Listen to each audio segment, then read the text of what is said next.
Bonjour et bienvenue sur ce point bourse du 1er juillet 2022. Je rappelle que les informations et analyses données sur cette chaîne sont données à titre indicatif et ne peuvent pas être considérées comme un conseil en investissement. L'investissement en bourse est risqué et vous êtes responsable de tous les investissements que vous faites. Alors on va commencer rapidement avec l'or. L'or qui a fait une mèche basse aujourd'hui. C'est pas fini, ça continue de côté. Mais il est toujours dans son petit biseau descendant et puis on espère qu'il casse à la hausse. Pour l'instant, on est plus proche d'un scénario baissier, hein, s'il venait à casser les 1800. On a été les chercher, mais ça a été rapidement acheté quand même, comme mi-mai. On avait fait une ou deux mèches qui avaient été relativement rachetées assez rapidement. Là, c'est pareil, donc toujours entre deux eaux, hein, l'or qui n'a pas choisi encore sa grande tendance forte pour l'été. Et qui a été racheté aujourd'hui. Le pétrole, c'est ce qu'on disait ces derniers jours, hein, probablement une petite correction plus ou moins longue. Donc là, il n'y a pas grand-chose à faire. On va plutôt attendre qu'il tape un peu les obliques qu'on a tracés pour vraiment se positionner dessus. Donc quand il sera plutôt sur les 113, 114, ce sera probablement un bon moment pour jouer contre le pétrole. Et puis à contrario, si on rattaque un peu les 100, pourquoi pas jouer le Brent. Et enfin, le CAC 40. Le CAC 40, il s'est pas passé grand-chose, hein. Aujourd'hui, on fait plus 0,10 et on confirme un petit support intermédiaire, hein, ces derniers jours autour des 5820. Mais toujours dans une grosse tendance baissière. Et puis on le voit ici, alors c'est pas vraiment une congestion, mais c'est plutôt un espace de travail qui va être pour le CAC 40 entre les 5720, qui sont notre gros support qu'on a été chercher au mois de mars. Et notre oblique sur les plus hauts, l'oblique descendante. Ça devrait nous occuper tout le mois de juillet, voire une partie d'août, avant d'espérer casser dans un sens ou dans l'autre dans cet intervalle.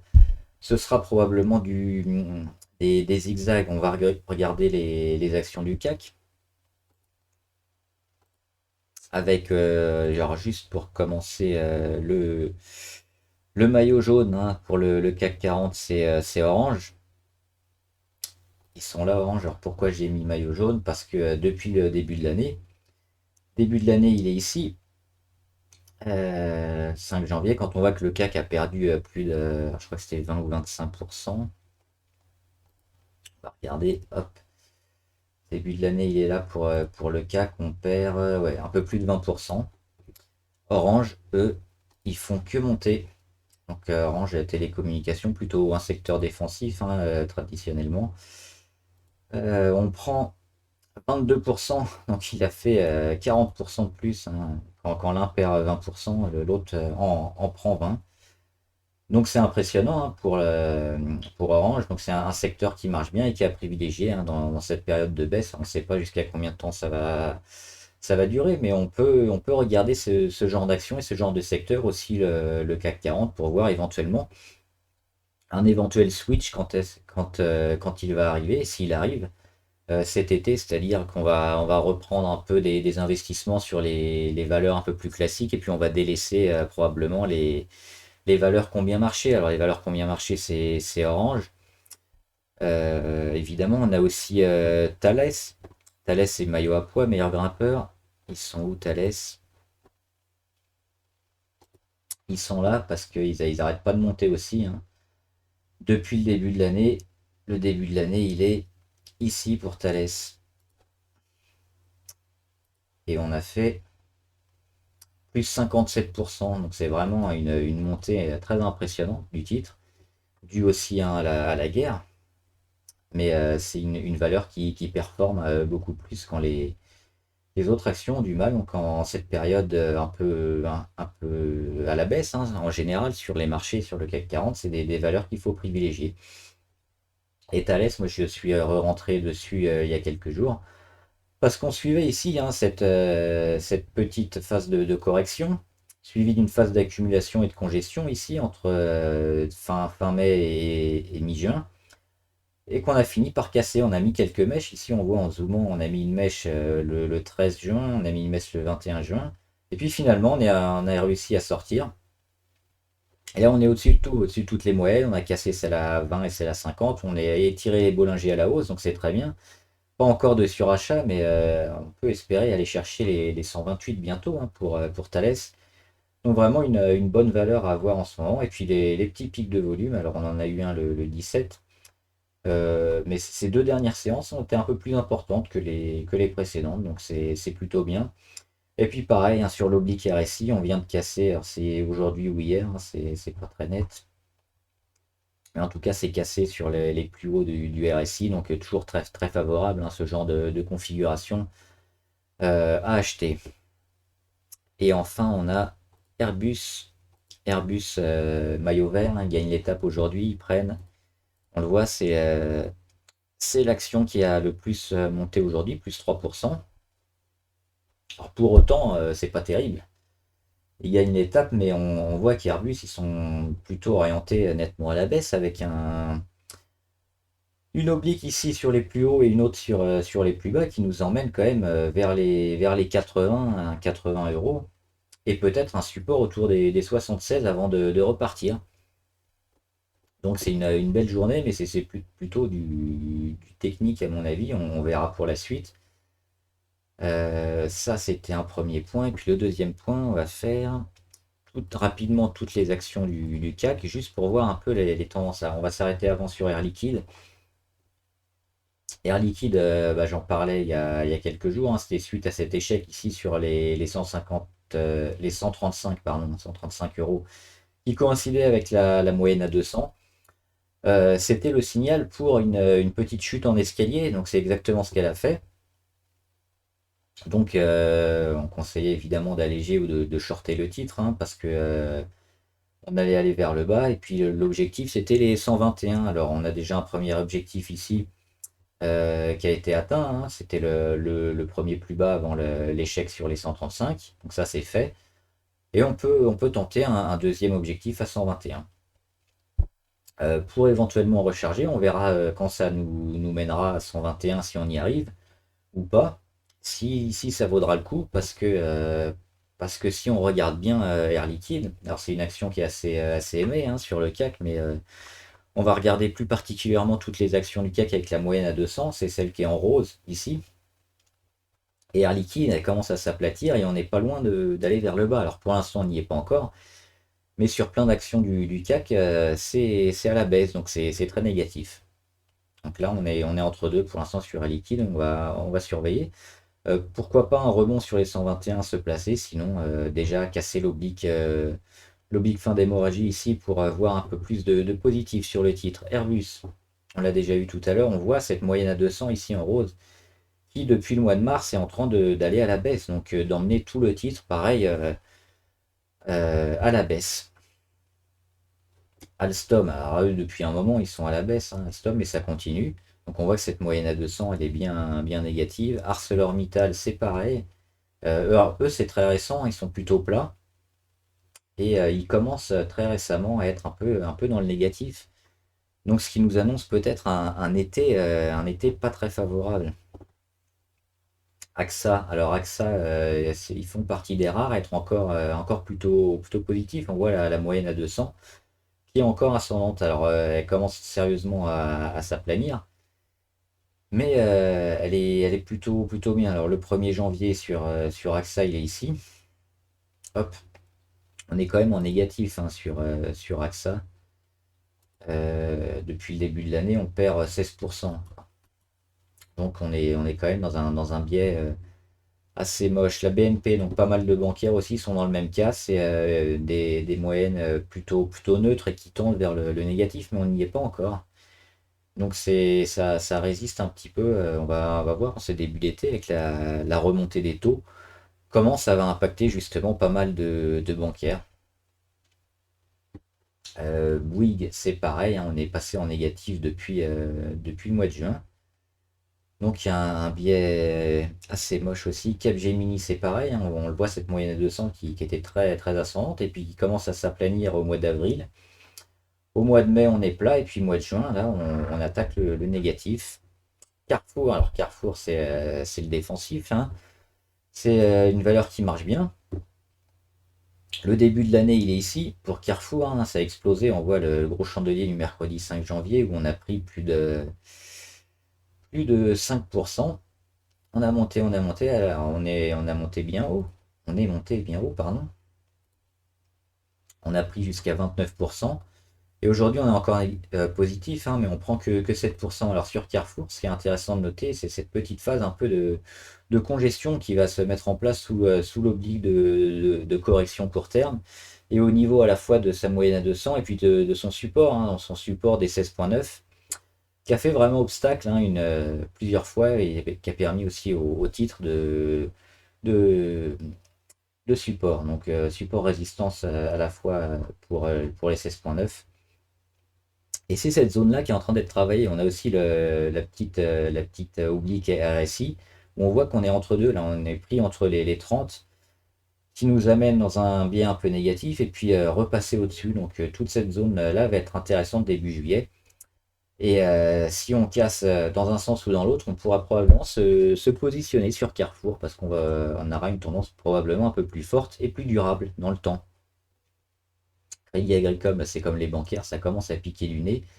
C'est pas très très bon, on va voir ce que ça va nous donner, mais on a des prix assez bas, hein, pour les bancaires qui peuvent être sur du moyen long terme toujours plutôt intéressant. Danone aussi, on voit la moyenne à 200 qui descend. Dassault Systèmes, c'est la même chose, elle est ici, hop, elle s'aplanit, puis on a un biseau, pareil, un biseau descendant qui nous emmène vers le bas. Engie, alors Engie, c'est secteur énergétique qui marche beaucoup mieux, hein, que les autres. On le voit ici, les moyennes les plus longues, hein, elles sont neutres du côté d'Engie. Et le 1er janvier, il est ici. Alors Engie, hop, Engie, ils ont baissé quand même par rapport au 1er janvier. Au 7 janvier à peu près. Ils ont perdu 12%, mais dans un secteur qui est relativement résilient par rapport à d'autres. Donc il y a des secteurs de l'énergie qui sont à favoriser. Des actions sur l'énergie qui sont favorisées, pardon, mais le secteur en lui-même est plutôt porteur et résiste bien par rapport à d'autres. Et Silor, hein, c'est pareil, ça se casse la gueule. Eurofin scientifique, c'est pareil, ça descend. Par contre, on a certaines valeurs du médical qui sont importantes, on va le voir tout à l'heure, et qui ont tendance à augmenter. On a aussi le Covid qui revient un petit peu. Donc les valeurs médicales comme ça vont être plutôt intéressantes à jouer, je pense, cet été. Hermès, on en parle. Je l'ai shorté. On voit, hein, cet échec ici sur les 180 et puis en zoomant, hop, à la fois l'oblique et la moyenne à 50 qui font obstacle et qui continuent à faire baisser le titre légèrement. On va probablement aplatir la MACD et puis aller piquer un peu du nez. Parce que là, pareil, la moyenne à 200, on la voit, elle commence à aller vers le bas. Et ça, c'est pas bon. Kering, c'est pareil, c'est moche. Le grand, la moyenne à 200, hop, qui descend vers le bas. On a tapé un petit support sur le grand, il faudra le tenir, mais on n'y est pas encore. L'Oréal, c'est pareil. Depuis le mois de mars, ça s'aplanit. LVMH, le luxe, c'est la même chose. Michelin aussi. Orange, on l'a fait rapidement tout à l'heure, mais on voit que cette moyenne à 200, là, elle est toujours bien ascendante. Et puis il y a un bel écart entre chaque moyenne. Toujours un secteur à privilégier, hein.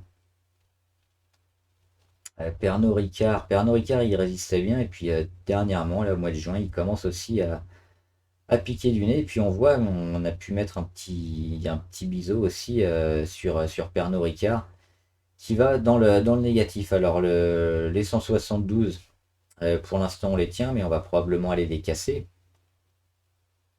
Peut-être aller chercher un gros support sur les 160, 165 courant juillet avant de repartir. Ça coïncidera aussi avec ce biseau là. Donc je pense les 165 pas sûr, mais peut-être plus les 160.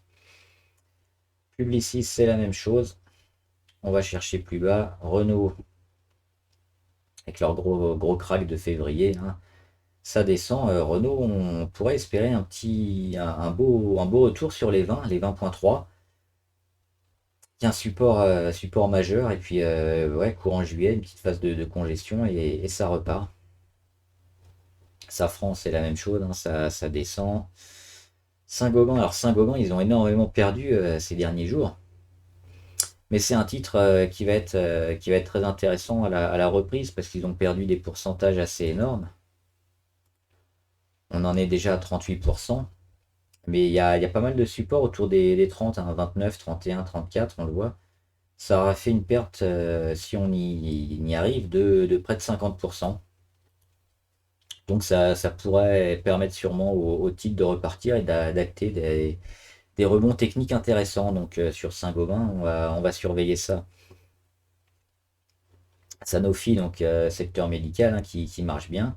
On voit cette moyenne à 200 toujours ascendante, donc c'est les secteurs à privilégier en période de crise. Le début de l'année, il est là. On le voit sur les 85 et aujourd'hui on est sur les 97. Alors les pourcentages sont pas énormes, mais ça permet toujours d'aller plus haut quand le CAC va plus bas. Schneider, ça descend aussi. Société Générale, les bancaires, on l'a déjà fait. Stellantis, c'est comme Renault, hein, ça descend. STM aussi, depuis peu, hein, STM est un gros biseau descendant sur STM, puis on casse une à une un à un les supports. On va peut-être aller chercher sur STM celui-là. Le support des. Hein, c'est pas très bien tracé, c'est un peu plus haut sur les 28, les 28 euros environ, avant de repartir. Sinon, on peut aller chercher encore les 25, hein. On voit qu'on est orienté vraiment très, très à la baisse sur STM Téléperformance. C'est la même chose. Thales, non. Thales, ça explose, hein, et puis les moyennes sont à la hausse, donc secteur à privilégier. Et on verra éventuellement quand ça switch pour revenir sur des valeurs plus traditionnelles. Total Énergie, secteur de l'énergie en plein boom, hein, il y en a plein. On va les voir rapidement après qui sont intéressants. Donc Total, qui est à la fois sur l'énergie fossile et aussi maintenant l'énergie renouvelable, hein. Ils investissent un peu dans tout. Le dividende est toujours important sur Total tous les 3 mois, donc ça fonctionne bien. C'est une valeur toujours intéressante à avoir. Et puis là, avec le pétrole, on va quand même surveiller Total parce que le pétrole va peut-être un peu corriger. Donc pour Total, on va peut-être un peu se calmer, hein. Les 56, voire 51 vont peut-être faire office de résistance dorénavant. Donc on va voir ça la semaine prochaine, mais à surveiller aussi. Le prix du pétrole Unibail, ils sont depuis un moment, hein, dans une phase de neutralité. Et puis dernièrement, ils ont un peu cassé. Le début de l'année était plutôt correct, hein, sur Unibail. On était neutre. On était sur les 65 au début de l'année, donc on a fait du zigzag. Et puis là, on enfonce tout sur Unibail, donc très, très négatif. Veolia, l'eau. Alors on aurait pu espérer un peu plus de l'eau. Ça marche pas depuis le début de l'année. On est ici, hein. On a fait comme le CAC, on a explosé sur Veolia. Les supports, là, on est sur un support intermédiaire, donc peut-être enfin casser cette oblique sur Veolia. C'est un titre qui va être intéressant à jouer aussi, Veolia. Peut-être au début de l'été ou à la fin de l'été, on verra jusqu'où ça descend. Mais là, on voit que sur Veolia, le support des 22, on voit ce gros chandelier ici qui avait transpercé justement qui avait transpercé les 22, hein. En une journée, on avait pris 9% sur Veolia. Et ça correspond à peu près à la moitié du chandelier sur les 22. Donc c'est toujours intéressant de noter. On rebondit ici avec une mèche sur les 22, les 22,8. Et depuis quelques jours, hein, toute la fin juin, on est en train de travailler cette zone des 22,8. Donc si on la tient et qu'on vient péter ici l'oblique qui sera sur les 24 environ, 24,4, oui, support des 22,8 confirmé, et puis possible phase de retournement à venir. Ce ne sera pas encore le cas, mais sur Veolia, ouais, ce sera intéressant de jouer Veolia. Vinci, secteur de la construction, qui est pas mal aussi, hein, qui résiste un peu mieux que d'autres. On voit, hein, toutes les moyennes qui sont quasiment plates, donc c'est plutôt une phase de neutralité. Et on a éventuellement une phase de correction ici qui se met en place avec cet oblique rouge et puis l'oblique verte ici qui va nous mener un petit entonnoir qui devrait nous permettre d'en sortir et de donner une tendance un peu plus forte. On surveille aussi sur l'oblique RSI. Moi, je vise plutôt une sortie vers le haut sur Vinci. Donc, je me suis déjà placé pour une petite ligne On verra pour en mettre une deuxième, hein, si on vient à casser ici les 88-89 et confirmer sur les 90. Vinci, j'avais déjà fait un aller-retour, j'étais parti quasiment en neutre, hein, en petite perte, j'étais rentré un peu trop tôt. Je pense que c'est un secteur et puis une action qui peut être très intéressante pour tout l'été aussi. Vivendi, ça marche pas, hein, avec la crise. C'est tout ce qui est publicitaire aussi, on va le voir peut-être si on a le temps rapidement avec TF1 tout à l'heure. Ça ne fonctionne pas en période de crise. Évidemment, on avait ce petit support qu'on pouvait espérer pour un rebond sur les 10, ça n'a pas suffi. On enfonce tout. Alors maintenant pour Vivendi, les supports majeurs, ils sont loin, ils sont très loin sur les 8.3, 8.5, pourquoi pas, hein. Mais avant, on va éviter d'acheter du Vivendi. Et Worldline, ils nous font toujours rire. Worldline a se casser la gueule comme ça depuis un moment. Ils ont peut-être commencé leur résurrection avec le support des 33.8. Faudra le tenir. On l'a un peu enfoncé, mais on l'a vite repassé au-dessus. Donc à voir ici le courant juillet. Si on arrive à recasser cette petite oblique ici et repasser sur les 40, alors oui, Worldline aura peut-être fini enfin sa chute monumentale. Allez, on regarde rapidement quelques actions qui étaient ou qui vont être intéressantes. Alors Boiron, moi je suis rentré dessus, hein. Boiron, j'en ai déjà parlé depuis un moment. Là, tout est favorable pour Boiron. Alors malheureusement aujourd'hui on a mis une mèche haute. On était bien à quelques minutes de la fin de la séance. On était au-dessus de ces 41,5 et on revient en dessous. Mais on est toujours plutôt bien orienté, hein, sur Boiron. C'est une valeur, on peut la qualifier de médicale, hein, qui pourrait être assez intéressante à jouer tout le mois de juillet, juillet-août, hein, tout l'été.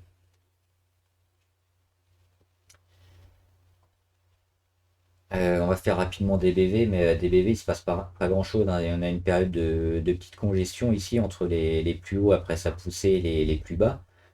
On a l'inversion de tendance pour éventuellement aller corriger sévèrement. Mais tant qu'on n'a pas cassé à la fois la moyenne à 200 et la moyenne à 20 à la baisse, on ne peut pas encore acter une correction plus forte sur des BV.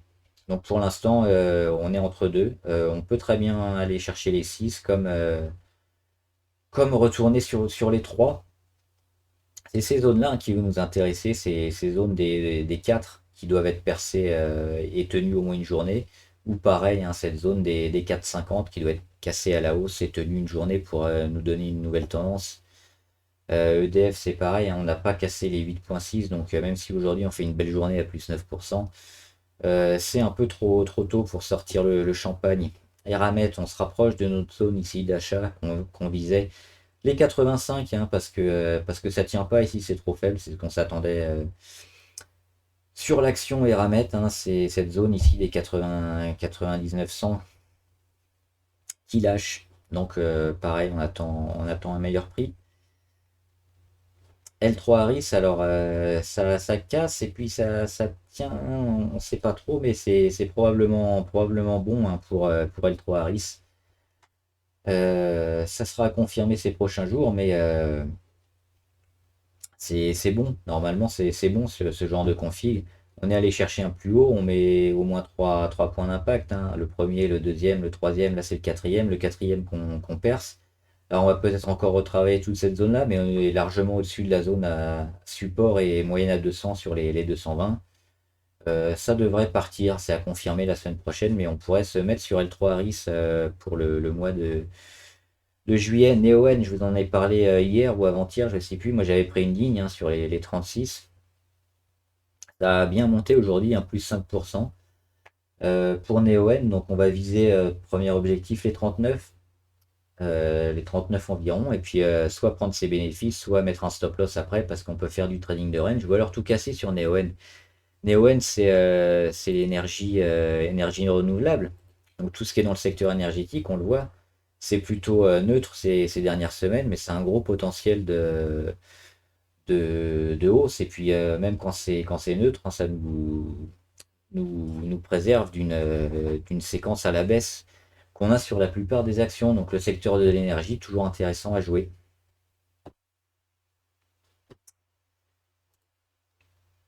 TF1, donc TF1, on le voit ici, c'est orienté nettement à la baisse, hein. On le voit la moyenne à 200 qui était ascendante, qui commence à s'aplatir début de l'année, et puis maintenant, début juin, ça va à la baisse. Donc TF1 orienté est bien bas, les supports, on verra, mais pour l'instant, on va plutôt vers le sud. Et enfin, alors est-ce qu'on a rapidement quelques actions à voir?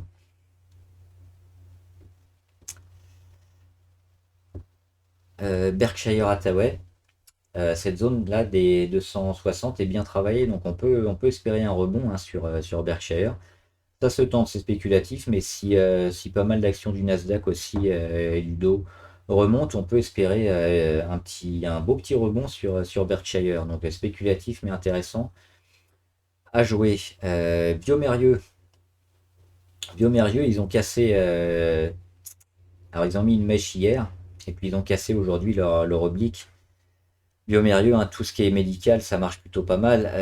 La moyenne à 200 qui commence à s'aplatir, mais qui est plutôt neutre. On a le support ici 3 fois, hein. Support des 80 qui avait permis au titre d'exploser. Et puis on y revient début mars. On y revient mi-mai et on y revient mi-juin. À chaque fois, racheter, racheter, racheter. Et là, on vient casser l'oblique. On va peut-être encore retravailler, hein, autour des 85, des 90, mais pour moi, Biomérieux, c'est probablement une des belles actions à acheter pour le mois de juillet, donc à acheter dès maintenant pour probablement une belle montée, hein, durant cet été. Voilà, on va s'arrêter maintenant parce que ça fait un moment déjà. J'espère que la vidéo vous a aidé, vous a donné des pistes, hein, pour les actions, les secteurs à suivre durant tout l'été. N'oubliez pas de liker la vidéo si elle vous a aidé, à vous abonner aussi à la chaîne pour être au courant de toutes les vidéos qui sortent et à laisser en commentaire toutes les valeurs, les actions que vous suivez et que vous voulez qu'on analyse. On le fera ensemble aussi ici dans les vidéos de fin de semaine. Et pour le jeu, je referai une vidéo probablement ce week-end, hein, pour la suite du jeu, pour la semaine prochaine et éventuellement des actions à suivre. Voilà, bon trade, à plus!